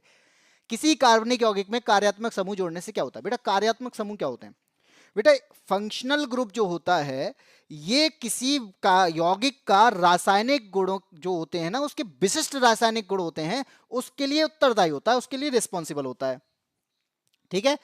अब आप कहेंगे कि कैसे सर, बेटा अगर मैं आपको बताऊं कि अगर यहां पे मैं एथेन कह दूं, सर एथेन गैस होती है, हाँ जी होती है, तो एथेन को अगर मैं कहूंगा तो आप क्या कहेंगे सर, C2H6 कहेंगे, क्या कह देंगे हम इसे एथेन गैस कहते हैं, ठीक है। सर जैसे ही मैं इसमें कार्यात्मक समूह जोड़ दूं, क्या जोड़ दोगे कार्यात्मक समूह में, कार्यात्मक समूह होते हैं OH CHO COOH, तो क्या कर दिया जाए, इसमें मैं ना OH जोड़ देता हूं, जोड़ दो C2H5 और OH जोड़ दिया, बिल्कुल बिल्कुल आपने क्या कर दिया, C2H5 OH जोड़ा, क्या किया इसमें भाई, इथेन था ना इथेन, मैंने इसे इथेनॉल बना लिया, क्या बना लिया, इथेनॉल बना लिया। सर मतलब भैया इसमें जो OH है ना, OH ये कार्यात्मक समूह होता है और इसका मतलब होता है एल्कोहल, और एल्कोहल बनाया है मैंने इस ईथेन से, तो जैसे ही मैंने इससे बनाया तो इस C2H6 का क्या हो गया, परिवर्तन हो गया। कैसा परिवर्तन हो गया, व्यवहार ही बदल गया, यानी सब कुछ दुनिया पलट गई अचानक से और ये क्या बन गई, एल्कोहल बन गई। तो यहां पर किसमें चेंज आया, इसके गुणों में। तो हम क्या कहेंगे सर, इसका आणविक द्रव्यमान बदलता है, नहीं भैया, इसके रासायनिक गुण बदल जाते हैं। ऑप्शन नंबर बी, ये गैस थी और ये एल्कोहल है, ये यहां पर गैस के रूप में काम कर रहा था, ये अब पीने के रूप में काम कर रहा है। सभी जानते हैं कैसे पीते हैं, सब पीते होगे, सब पीते हो क्या। क्वेश्चन नंबर 21, हाँ जी ये बताओ, और मुझे लगता है ये तो आपको पता होगा, क्यों, और अगर मैं यहाँ पे आपको थोड़ा सा हिंट दे दूं, भाई सिग्नल में ना रेड कलर की लाइट यूज की जाती है, थोड़ा सा हिंट दिया है, सिग्नल में रेड कलर की लाइट यूज की जाती, क्यों की जाती है, इसके रीजन की वजह से बताओ। मैं नहीं पीती, मैंने पानी की बात की थी, पानी मिलाकर नहीं। इसका बात बताओ, श्वेत प्रकाश प्रिज्म से होकर गुजरता है तो कौन सा रंग सर्वाधिक विचलित होता है। बेटा अगर मैं आपको अलग से बताऊं, इसको छोड़ दूं, तो मैंने कहा कि ये क्या है, एक प्रिज्म है, हाँ जी सर प्रिज्म है, और इस प्रिज्म से मैंने क्या कर दिया, एक प्रकाश गुजारा, वो की आपका इस प्रकार से था, ठीक है सर, आपने प्रकाश गुजार दिया, फिर क्या हुआ, फिर जैसे ही प्रकाश गुजारते हैं तो क्या होता है, ये अपना क्या है, ये विचलित हो जाती है, ठीक है, अपवर्तित हो जाती है, हाँ जी हो जाती है, फिर क्या होगा, और जैसे ही अपवर्तित होती है ना, 7 रंगों में बाहर निकलती, क्या करती है, 7 रंगों में बाहर निकलती है, हाँ जी। तो ये कैसे निकलती है, ये सबसे पहले निकलता है रेड, और इसको मैं थोड़ा सा चेंज कर लूं, कैसे, इसको इस प्रकार से लिख देता हूं, BIVGBO और R, जिससे आपको चीजें समझ में आ जाएंगी, विवग्योर। तो आपका दूसरी जो किरण है वो कौन सी है, वो ऑरेंज निकलती है। फिर इसके बाद तीसरी जो किरण है वो आप कौन सी है, तो आप कहेंगे सर येलो निकलती है। येलो के बाद आप क्या कहेंगे सर, ग्रीन निकलती है, ठीक है, ग्रीन निकल आई। फिर आप क्या कहेंगे सर, ब्लू निकलती है, तो आपने क्या कह दिया, ब्लू निकल आई, तो मैंने ब्लू को यहाँ पे इस प्रकार से ले लिया, ठीक है। फिर आप कहेंगे सर एक और निकलती है जिसका नाम है इंडिगो, तो मैंने इंडिगो भी ले ली। इसके बाद लास्ट जो है वो आपको क्या दिखेगा, कि आपको एक कलर दिखाई देगा जिसे बैगनी कहते हैं। बताओ कौन ज्यादा विचलित हुआ, सर विचलित कैसे बताएंगे, बेटा एक किरण कैसे आ रही थी, ऐसे आ रही थी, फिर जाना इसे कैसे था, तो आप क्या कहोगे, सर इसे जो जाना था ना वो ऐसे जाना चाहिए था, हाँ जी हाँ बिल्कुल सही कह रहे हो, लेकिन क्या हुआ, ये मुड़ गई और अगर ये मुड़ गई हैं तो पहले ये बताओ इसमें रेड ज्यादा मुड़ी है कि ये यहाँ पे बैगनी ज्यादा मुड़ी है? तो आप क्या कहेंगे सर, बैगनी ज्यादा मुड़ गई है। और अगर बैगनी ज्यादा मुड़ी है तो हम कहेंगे डेविएशन बैगनी का ज्यादा है, विचलन बैगनी का ज्यादा है। तो यहां पर आंसर क्या हो जाएगा, यहां पे अपने आप ही आंसर हो जाएगा कि किसका विचलन सबसे ज्यादा होता है बेटा, बैगनी का होता है, इसलिए आंसर बैगनी हो जाएगा। और सबसे कम किसका होता है, लाल का होता है। इसी वजह से आपका सिग्नल जो होते हैं ना उसमें लाल कलर का यूज किया जाता है, क्योंकि ये विचलित नहीं होती, इसकी तरंगदैर्घ्य ज्यादा होती है, इसकी स्पीड ज्यादा होती है और ये दूर से दिखाई दे जाती है, जबकि बैगनी कलर आपको दूर से दिखाई नहीं देगा। ठीक है, आया समझ? प्रणाम सर जी, शिवाजी दा बॉस, शिवाजी अच्छा जी जुड़ चुके हो हमारे पास में, शिवाजी दा बॉस हमारे साथ जुड़ चुके हैं। और भाई देखो तुम्हारे आते ही हमारा माइक जो है ये भी इधर उधर हो गया। भाग्यवती कुमारी, गुड आफ्टरनून, सैड बॉय है एक लॉक। चलो आगे बढ़े। नेट इशू है आपका, होगा, हमारा नेट इशू नहीं है, हमारा तो सही चल रहा है। ठीक है, आते हैं अगले क्वेश्चन पे। क्वेश्चन नंबर 22 क्या कहता है? आपको पता है कि जो आपके प्लेनेटोरियम होते हैं ना, जैसे आप किसी भी प्लेनेटोरियम में जाते हैं या फिर किसी भी हॉल में जाते हैं, पिक्चर वगैरह तो देखते ही होंगे आजकल, तेरे स्क्रीन में वगैरह ये यूज की जा रही, ज़्यादातर यूज होती थी, मतलब यूज कह रहा हूँ मैं, देखी जाती हैं। तो जब हम पिक्चर देखने जाते हैं तो वहां पर जो हॉल होता है वो कैसा बनाया जाता है ना, वक्राकार बनाया जाता है। जितने भी कंसर्ट हॉल बनाए जाएंगे, जितने भी प्लेनेटोरियम बनाए जाएंगे, जितने भी थिएटर बनाए जाएंगे, ये कैसे बनाए जाते हैं, ये वक्राकार बनाए जाते हैं। और ये वक्राकार बनाने का मतलब क्या है, क्यों बनाया जाता है वक्राकार? तो आप क्या बताएंगे कि हमें जो है ना ध्वनि यहां पर रिफ्लेक्ट हो जाए, ये रिफ्लेक्टर का काम करता है। और अगर सर ये रिफ्लेक्टर का काम करता है ना तो ये क्या करेगा कि छत से जैसी आवाज निकलेगी ये जाएगी ऊपर और ये टकराकर नीचे आएगी। यहां पर जितनी आवाज निकलेगी सारी आवाज अलग अलग जगह पर रिफ्लेक्ट होती जाएगी, यानी बार बार रिफ्लेक्ट होगी, और जिससे साउंड जो है पूरे हॉल में फैल जाएगा, हॉल के सभी भाग में पहुंच जाएगा और पीछे बैठे व्यक्ति को भी वो साउंड सुनाई देगा इस रिफ्लेक्शन की वजह से। इसलिए आंसर क्या हो जाएगा, ताकि ध्वनि परावर्तन के बाद हॉल के सभी भागों में पहुंच जाए। यही ऑप्शन सही है, ऑप्शन नंबर ए। ठीक है, मोस्ट वेलकम दिव्या जी, राधे राधे। तो क्या करें सर, आपके साथ जुड़े नहीं हम, भाई हमारे साथ जुड़ते कहाँ हो तुम? अब मैं इस पे कुछ कहूंगा नहीं, आप हमारे साथ कहाँ जुड़ते हो आजकल? हमको कोई लेके नहीं गया मूवी देखने। My name is Vidya Bharati. थोड़ा सा नाम में थोड़ा सा गड़बड़ है, दिव्या भारती नहीं है कुछ तो गड़बड़ है दया। चलो आगे आते हैं क्वेश्चन नंबर 23 पर। बेटा तुम्हारा वाला लेके जाएगा, मैं क्या करूं, यहाँ पे नहीं देखने गया तो मैं क्या कर सकता हूँ। क्वेश्चन नंबर 23 यहाँ पे कहता है, यदि किसी तरंग की आवृत्ति दोगुनी हो जाती है, क्या हो जाता है बेटा? तरंग है, क्योंकि वेव जब निकलती है तो फ्रीक्वेंसी होती है। सर फ्रीक्वेंसी क्या होती है बेटा? चिमटा देखा है भाई, जो लड़कों ने तो देखा ही होगा, कि लड़कियों ने तो देखा ही, लड़कियों ने तो पीटा ही है, और लड़कों ने पिटते हुए देखा अपने आप को, तो आवाज तो आती होगी ना। तो चिमटे पे आप थोड़ा सा क्या कर दो, हल्का सा हाथ लगा दो, क्या होगा? चिमटा ना वाइब्रेट करने लग जाएगा इस तरीके से। तो वो होती है फ्रीक्वेंसी, यानी एक सेकंड में उसने कितने कंपन किए हैं, वही फ्रीक्वेंसी होती है। तो आपसे पूछा है यदि किसी तरंग की आवृत्ति दुगनी कर दी जाए तो तरंग दैर्घ्य कितना हो जाएगा? तरंग दैर्घ्य होती है उस वेव को चलने की जितनी दूरी होगी उसे तरंग दैर्घ्य कहेंगे, यानी एक चक्कर पूरा करने में जो उसने यहाँ पे छलांग लगाई है, एक प्रकार से इस प्रकार से कह सकते हैं। तो आप क्या कहेंगे सर? पहले तो हमें ये बताओ तरंग की गति क्या होगी। तो बेटा इसमें एक फॉर्मूला लगेगा तरंग गति का। हाँ जी बिल्कुल, क्या होगा कि यहाँ पे कहता है ये b बराबर एफ लैम्डा। सर यहां पर b क्या है बेटा? गति की बात कर रहा है। f क्या है? क्योंकि f यहां पे फ्रीक्वेंसी है। लेकिन सर लैम्डा क्या है बेटा? लैम्डा तरंग दैर्घ्य है। तीनों चीजें समझ में आ गई? क्या करना है, तो हमें यहाँ पे तरंग दैर्घ्य पूछा है, तो हम क्या कर सकते हैं, इस लैम्डा से b अपॉन एफ यहां से हम इक्वेशन नंबर 1 बना सकते हैं। ठीक है, बना ली। कहता है कि फ्रीक्वेंसी दुगनी कर दो, तो मैं यहां पे नई फ्रीक्वेंसी निकालूं, तो नई फ्रीक्वेंसी f की जगह पे आप किसका यूज करोगे? 2f का कर लो। तो लैम्डा, नया लैम्डा क्या बन जाएगा, यानी नई तरंग दैर्घ्य क्या बन जाएगी? लैम्डा डैश बराबर b अपॉन 2f। क्या हो जाएगी? b upon 2f। आप खुद देखो कि जो b अपॉन f है वो तो लैम्डा है, यानी लैम्डा डैश बराबर क्या हो जाएगा? ये 1/2 लैम्डा हो जाएगा, यानी पुराने वाले का आधा हो जाएगा, और यहां पर ऑप्शन नंबर बी हो जाएगा। यानी जैसे ही मैं आवृत्ति को दुगना करता हूं तो नई तरंग दैर्घ्य आधी हो जाएगी, आवृत्ति दुगनी तरंग दैर्घ्य आधी। तो आवृत्ति बढ़ने पर तरंगदैर्घ्य कम होती है। आवृत्ति बढ़ेगी, जितनी ज्यादा बढ़ेगी तरंगदैर्घ्य उतनी कम होती चली जाएगी। ये बात आप याद रखिएगा और इसका आंसर क्या हो जाएगा, ये हाफ हो जाती है, इसलिए ऑप्शन नंबर बी हो जाएगा। किसने कहा? सर आप कहां से पढ़ा रहे हैं? मैं बेटा स्टूडियो से पढ़ा रहा हूं और सामने मेरे कैमरा है, पीछे मेरे बोर्ड है और ये मेरे पास में माइक है, इधर मेरे पास में हमारा लैपटॉप है और सामने ऊपर नीचे सब जगह लाइट लगी हैं और ये इसे पेन कहते हैं। टूनलार से पढ़ा रहे हैं। हाँ, इसे सैड बॉय को सब पता है कि मैं कहां से हूं। मेरे वाला बदतमीज है भाई। सर आप जानते हैं तुम्हारा वाला क्या होता है? नहीं, ऐसा है ना, मैं अभी नहीं से नया नया पैदा हुआ हूं तो मुझे इन चीज़ों के बारे में जानकारी नहीं है, क्योंकि मैं डायरेक्ट पैदा होने के बाद में सीधा आपको पढ़ाने लग गया हूं।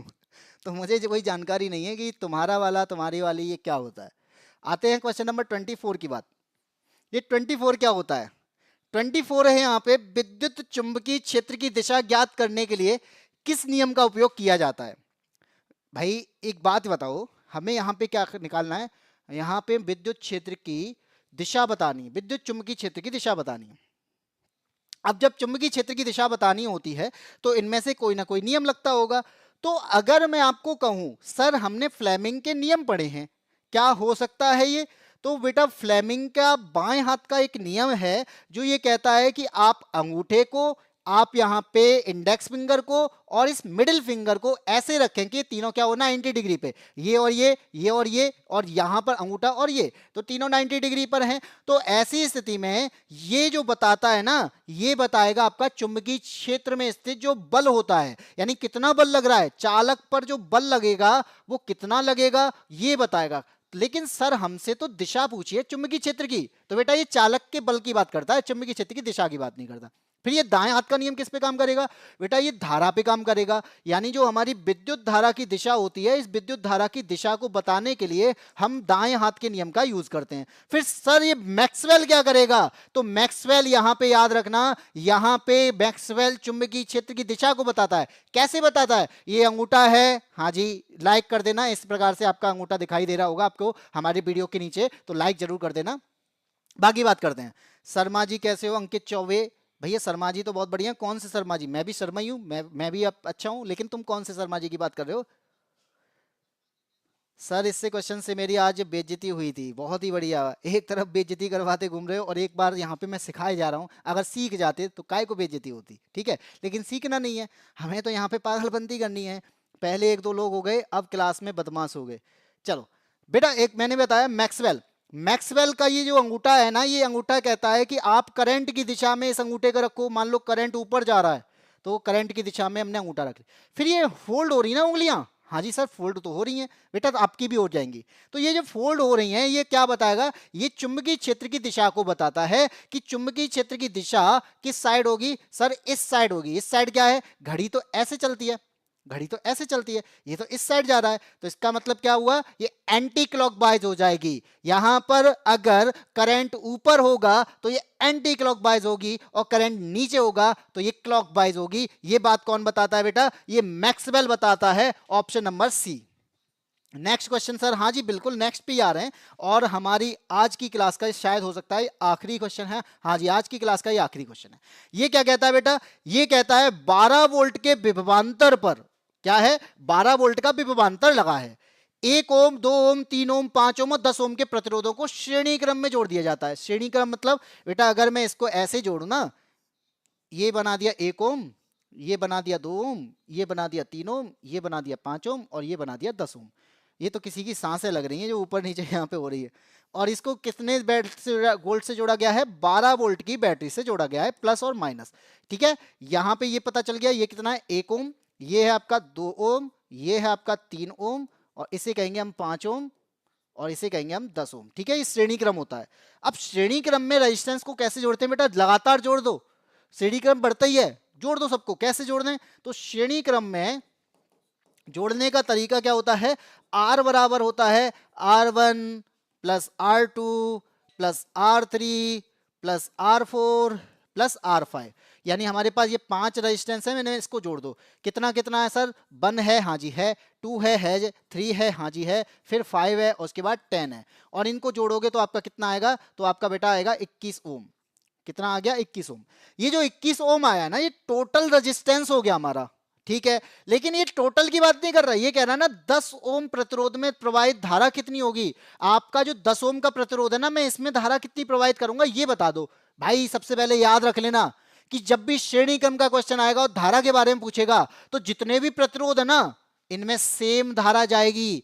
जब यहां पर अगर मैं कहूं इसे 12 वोल्ट की बैटरी से 5 एंपियर की धारा निकल रही है ना, तो 5 एंपियर सभी के लिए है, एक के लिए नहीं है, सभी के लिए है। तो 5 एंपियर की धारा अगर यहां पे बनेगी तो सभी के लिए बनेगी। लेकिन हमसे पूछा गया है, पहले उस पर बात करते हैं। तो हम यहां पे क्या कहेंगे, तो B बराबर हमारा क्या होता है, IR होता है, जहां से हम क्या निकाल लेंगे, हम यहां पे करंट निकाल लेंगे। कितना हो जाएगा सर, B बराबर IR से हम अगर यूज करेंगे तो हमारे पास में वोल्टेज कितना है, 12 वोल्ट है, ठीक है, 12 है। आई की वैल्यू सर निकालनी है, आई की वैल्यू निकालनी है। रेजिस्टेंस कितना निकाल लिया हमने सर, 21 निकाल लिया। तो आप क्या कहेंगे सर, यहां पे आई की वैल्यू हो जाएगी, ये बनेगा आपका 12/21, और 12/21 का हम यहां पे जब इसको सॉल्व करेंगे तो कितना आएगा, तो आप खुद बता दो कितना आएगा। तो आप कहेंगे सर 21 से क्या आएगा, 0.57 आएगा, तो 0.57 एम्पियर। लेकिन सर 0.57 एम्पियर तो आंसर ही नहीं है। क्या है, 0.57 तो आंसर ही नहीं है। तो इसका मतलब क्या है सर, 0.57 को मैं क्या लिख सकता हूं, क्योंकि यहां पे 5 से ज्यादा होने की स्थिति में मैं एक आगे वाले में जोड़ देता हूं, और जिस प्रकार से हमारा जो आंसर बनेगा वो 0.6 एम्पियर बनेगा। क्योंकि 10 ओम में भी धारा उतनी ही जाएगी जितनी 1 ओम में जा रही है, जितनी 2 ओम में जा रही है, जितनी 3 में जा रही है, जितनी 5 में जा रही है। किसी की भी धारा पूछ ले, श्रेणी क्रम में धारा समान होती है, श्रेणी क्रम में धारा नहीं बदलती है। लेकिन समांतर क्रम होता तो बेटा उसमें विभवांतर समान होता है, उसमें करंट समान नहीं होता। तो यहां पर आपका आंसर क्या हो जाएगा, सी हो जाएगा, ठीक है। Hello everyone, I am back. 27 तारीख को पेपर है बेटा, 27 तारीख को पेपर जरूर है, लेकिन 31 तारीख के बाद में, आपके दिसंबर खत्म होने के बाद में, आपका जो पेपर 1 तारीख से 16 तारीख तक थे उनको कैंसिल कर दिया गया है, उनको पोस्टपोन कर दिया गया है, वो फरवरी में पेपर होंगे। लेकिन 8 और 9 तारीख को पेपर होगा, 8 जनवरी और 9 जनवरी को पेपर होगा। बाकी 1 से लेके 16 के बीच के पेपर सारे फरवरी में कर दिए गए। ये बात भी आपको याद रखनी है, ठीक है। और राम रतन भाई दोबारा जुड़ चुके हैं। 20 right answer of this question sir, तुक्का मारी हूं, सही तो मैं, माई लक इज बेस्ट, और गलत हो तो सर आपका लक खराब है। बेटा मेरा लक खराब नहीं है, मेरा लक तो बहुत बेस्ट है। मेरा लक इतना बेस्ट है कि आप जैसे लोग मुझसे पढ़ रहे हो, कम से कम इतना समझो कि अगर आप पढ़ रहे हो, अब आपको यहाँ पे ध्यान रखना है कि किस प्रकार से हमें यहाँ पे सॉल्व करना है, ठीक है। तो बेटा उन चीजों पे ध्यान दो। दिशा शर्मा का नियरेस्ट 0.6 एम्पियर, हाँ नियरेस्ट हो जाएगा, क्योंकि 0.57 जो है, जब हम इसको ऐड करें, यानी जब हम इसको सही तरीके से लिखेंगे तो 0.6 कह देते हैं, क्योंकि 7 जो है, यानी कभी भी संख्या दूसरे यानी दशमलव के 2 अंकों के बाद अगर 5 से ज्यादा होती है तो पिछले वाले में हम, यानी आगे वाले में 1 जोड़ देते हैं। गुड आफ्टरनून सोनू बाबला, सोनू भाई जुड़ चुके हैं। तो और बेटा तब जुड़े हो जब क्लास खत्म होने वाली है, तो ये क्लास का एंड हो चुका है, लेकिन आप कल के लिए जल्दी आ गए, ये बात है। अगर आपको लगता है क्लास आपको अच्छी लगी तो आप थोड़ा सा देख लेना, और देखने के बाद में आपको ये क्लास समझ में आ जाएगी। लेकिन आपको अगर मैं कह दूं कि अगर ग्रुप डी की तैयारी कर रहे हो और आपने ये क्लास नहीं देखी है, तो आप यहाँ पे ऐसा समझ लीजिए कि आप 20 नंबर नहीं ला पाएंगे। लेकिन सर कहेंगे हम तो बहुत पढ़े हैं, तो बेटा प्रैक्टिस कर लो ना। अगर आप पढ़े हो और तो आप इन क्वेश्चंस की प्रैक्टिस कर लेते हो, क्योंकि पूरी प्लेलिस्ट मैंने यहाँ पे दी है, 60 से ज्यादा क्लासेस हैं, लेकिन 60 नहीं देख पाते हो कोई दिक्कत नहीं है, लास्ट की 14 क्लास देख लेना, और लास्ट की 14 क्लास में आपके 20 नंबर पक्के हैं, ये मैं कहता हूं। अगर आपने ध्यान से पढ़ा होगा, अगर आपने तरीके से पढ़ा होगा, आपने चीजों को समझा होगा, तो आप यहां पे 20 से ज्यादा नंबर लेके आएंगे। और आप पहले से पढ़ के आए हो और आप यहां पे जुड़कर प्रैक्टिस कर रहे हो, तो आपके 25 के आसपास नंबर जरूर रहेंगे 25 में से, ठीक है। ओनली 2 क्वेश्चन गलत हुए। देखो त्रिशा शर्मा जो है यहाँ पे, भले ही हमसे रोजाना जुड़ रही हैं, इनको साइंस नहीं आता था, और आज इनके अगर 2 क्वेश्चन गलत हो रहे हैं, तो मैं ये कहूंगा कि कहीं ना कहीं इन लोगों ने मेहनत की है अपने ऊपर, कहीं ना कहीं इन लोगों ने ये क्लासेस जो है अच्छी तरीके से देखी हैं, ये कहीं ना कहीं इन लोगों ने सीखने की कोशिश की है, और इन्होंने हर बार आंसर देने की कोशिश की होगी, तभी आज ये हैं। इतनी क्लासों के बाद में आज कह रही हैं कि सर केवल 2 क्वेश्चन गलत हुए हैं, और इसी प्रकार से मैं कहता हूं जुड़े रहोगे तो आपके, मुझे लगता है वो 2 क्वेश्चन भी यहां पे क्या हो जाएंगे, सही होना स्टार्ट हो जाएंगे। 25 में 25 जाकर आप करके आओगे, ठीक है। भाग्य आप खाना खाए कि नहीं भैया, क्लास के बाद ही हम खाना खा पाते हैं, खाने की बात नहीं की हो। यहाँ पे जो क्लास होती है वो हमारी क्लास खत्म होती है, उसके बाद ही खाना खाया जाता है, बाकी की ठीक है। ओके सर, बाय बाय, कल मिलते हैं। हाँ जी, क्लास अब ये कल होगी। गुड आफ्टरनून सर, आप मस्त लग रहे हैं, थैंक यू भाई। सर मेरी, हाँ तुम्हारी क्रिसमस है, मेरी मेरी नहीं। और क्रिसमस की राम राम भाई सभी को। इसी के साथ मैं आपको बता दूं कि हम लोग आपको ये क्लासेस दे रहे हैं रोजाना 12 बजे क्लास आप जुड़ सकते हैं। तो 12 बजे की क्लास में अगर आप जुड़ जाते हैं तो आपको यहाँ पर साइंस से कोई भी दिक्कत नहीं होने वाली। मैं यहीं थी, प्रज्ञा मिश्रा आज यहीं थी, लेकिन प्रज्ञा मिश्रा ने कोई भी कमेंट आज नहीं किया है, लास्ट में किया है, मैं यहीं थी।